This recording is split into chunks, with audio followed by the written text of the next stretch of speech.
Thailand और Cambodia के बीच युद्ध विराम।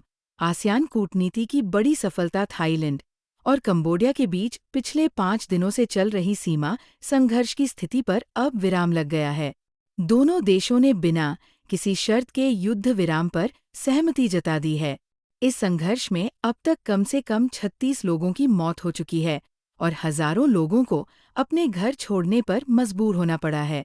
संघर्ष की पृष्ठभूमि। थाईलैंड और कंबोडिया के बीच सीमा विवाद दशकों पुराना है। मौजूदा संघर्ष की जड़ एक प्राचीन शिव मंदिर है, जिस पर दोनों देश अपना अधिकार जताते रहे हैं।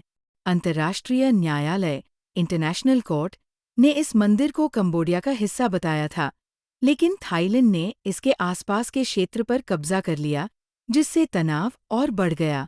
युद्ध विराम की पहल इस बार युद्ध विराम आसियान ASEAN के मंच पर संभव हो सका है, जिससे इस क्षेत्रीय संगठन की कूटनीतिक शक्ति और प्रासंगिकता एक बार फिर सिद्ध हुई है। मलेशिया, जो इस समय आसियान का अध्यक्ष है, ने इस संघर्ष को समाप्त कराने में मध्यस्थ की भूमिका निभाई। मलेशिया के प्रधानमंत्री अनवर इब्राहिम ने घोषणा की कि दोनों देश आज रात यानी 28 जुलाई 2025 की मध्यरात्रि से प्रभावी स्थानीय समयानुसार 24 घंटे के लिए तत्काल और बिना शर्त युद्ध विराम पर सहमत हो गए हैं। बैठक मलेशियाई प्रधानमंत्री के आधिकारिक निवास पर आयोजित की गई, जहां थाईलैंड और कंबोडिया के प्रधानमंत्रियों के बीच लगातार 2 घंटे तक बातचीत चली और अंततः समझौता हो गया। अमेरिका की भूमिका और आसियान की जीत। अमेरिकी राष्ट्रपति डोनाल्ड ट्रंप ने दोनों देशों को संघर्ष समाप्त करने के लिए चेतावनी दी थी और व्यापार संबंधों पर असर डालने की धमकी भी दी थी।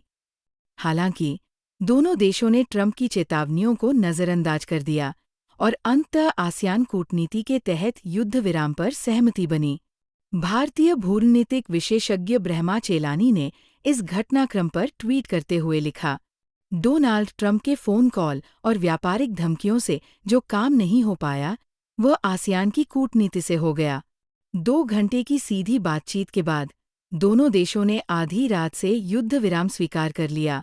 आसियान का महत्व। दक्षिण पूर्वी एशिया का ये क्षेत्रीय संगठन, जिसमें 10 सदस्य देश शामिल हैं, Indonesia, Malaysia, Philippines, Singapore, Thailand, Brunei, Vietnam, Laos, Myanmar और कंबोडिया, क्षेत्रीय शांति और सहयोग को बढ़ावा देने का कार्य करता है।